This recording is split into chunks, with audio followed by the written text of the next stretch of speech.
Mummy લાય પહેલા લાય બધી ખુશિયા મનાય તું જે ચાહતી હતી ને એ થઈ ગયું જો. હા શેને પહેલા લાવવાનું કે છે? આ લે જો મારા ડિવોર્સનો લેટર આવ્યો છે. હવે તું ખુશ થઈ ગઈ ને? ડિવોર્સનો લેટર? હા અમારા ડિવોર્સનો લેટર આવ્યો છે. અમારા સાસરી વાળા એટલા મારાથી કંટાળી ગયા ને કે મને ડિવોર્સનો લેટર મોકલાવી દીધો જો. બોલ હવે મારે શું કરવાનું છે? કેમ એવું પૂછે છે? તો એવું જ પૂછે ને, કારણ કે તારી યોજના સફળ થઈ ને. તારી યોજના તો મને ડિવોર્સ અપાવવાની જ હતી ને. મારી યોજના સફળ થઈ? તું કેવા શું માંગે છે? કારણ કે આ લેટર આવવામાં તારો જ બહુ મોટો હાથ છે. મારો હાથ છે? હા હા તારો જ હાથ છે. યાદ કરે દિવસો જ્યારે હું સાસરી હતી ત્યારે તું મને રોજ ફોન કરી કરીને મારા ઘરના હાલચાલ પૂછતી હતી.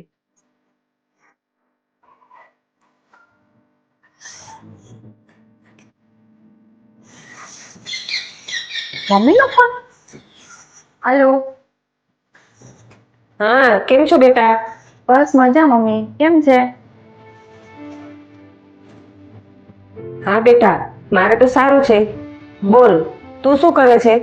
કઈ નહીં બસ હું કપડાં ધોઈને ઊભી થઈ, હાલ હાથ ધોઈને આ બાજુ આવી છું બહાર અને તારો ફોન આવ્યો. કપડાં ધોવે છે? હા તો તારી સાસુ શું કરે છે? હા મારા સાસુ તો મંદિરે ગયા છે. તે રોજ સવારે મંદિરે જાય છે ને. તો એને કહેતી હોય તો કપડાં ધોઈ દે. તું કપડાં ધોઈશ તો થાકી જઈશ. થોડું કામ એની જોડે પણ કરાય. બહુ સારું થવાની જરૂર નથી. સારું મમ્મી. સારું તો હું ફોન મૂકું છું. બાર કોક બે બજાવતો એવું લાગે છે. હા સારું મમ્મી.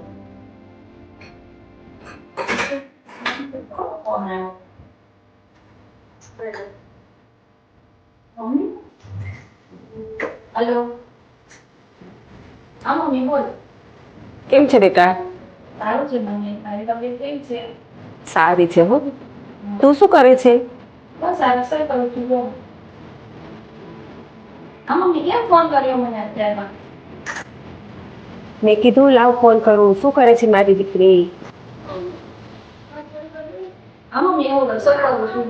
જલ્દી બોલ મારે મોડું થાય છે. તો તારી સાસુને કે ને રસોઈ કરવાનું. એને કે મારી મમ્મીનો ફોન આવ્યો છે.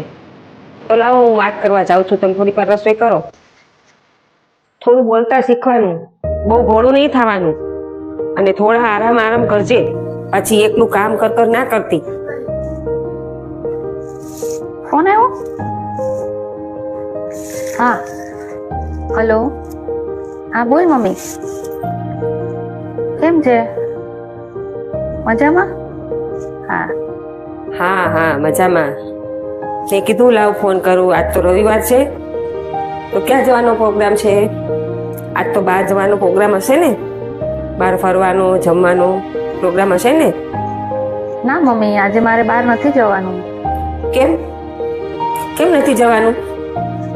કેમ કે આજે મારા સાસુની તબિયત સારી નથી ને, અને મારી સાથે આવવાની ના પાડે છે. એટલે અમારે આજે નથી જવાનું બહાર. એવું થોડું ચાલે. તમે બંને એકલા જઈ આવો. ના મમ્મી અમે ગમે ત્યારે બહાર જઈએ ત્યારે મારા સાસુ અને સસરા અમે બધા જોડે જ જઈએ. એ લોકો પણ ફ્રી માઇન્ડના છે એટલે અમને લોકોને પણ એમની જોડે મજા આવે. તું તો આવી જ રહી. સાસુ સસરા જોડે ફરવા આવે એ થોડું કોઈને ગમે. તારે ચોખ્ખું બોલી દેવાનું કે આપણે બંને એકલા જ ફરવા જઈશું. શું મમ્મી આવું કહે છે? અમને પણ એમની જોડે મજા આવે છે. મજાવાળી થામા, હું તને કહું એમ કર. તારે ના જ પાડી દેવાની. એ લોકોને ખોટું લાગે તો ભલે લાગે, પણ ચોખ્ખું કહી દેવાનું. થોડું બોલતા શીખવાનું. ઝઘડો કરવો પડે તો ભલે કરવો પડે, પણ કહી દેવાનું. યાદ આવ્યું ને બધું? તે તો મને ખોટી સલાહો આપીને મારી જિંદગી બગાડી નાખી છે અને મારું ઘર ઉજાડી દીધું. હવે હું શું કરું? હે ભગવાન મને કઈક રસ્તો બતાવો તમે.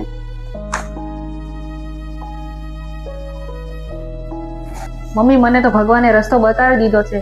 હું તો મારા ઘરે જાઉં છું. હવે તારે જે કરવું હોય ને એ કર.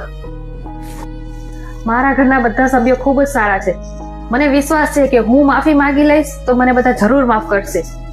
હું જાઉં છું. હવે મને આજ પછી ફોન કરતી નહીં. જય શ્રી કૃષ્ણ. એક મિનિટ બેટા, મારી વાત સાંભળ. તારી વાત સાચી છે બેટા. હવે મને મારી ભૂલ સમજાઈ ગઈ છે. મેં તને ખોટી સલાહ આપીને ને રોજ ફોન કરીને તારું ઘર બગાડ્યું છે બેટા. મને મારી ભૂલ સમજાઈ ગઈ છે. હવે તું તારા સાસરે જા ને ત્યાં સુખેથી રહે અને તારા સાસુ સસરાને ખૂબ સારી રીતે સાચવજે દીકા. મારી ભૂલ થઈ ગઈ છે. કોઈ મમ્મીએ આવું ના કરવું જોઈએ. હવે મને સમજાઈ ગયું છે. હવે હું તને કોઈ દિવસ ખોટી સલાહ નહીં આપું દીકરા.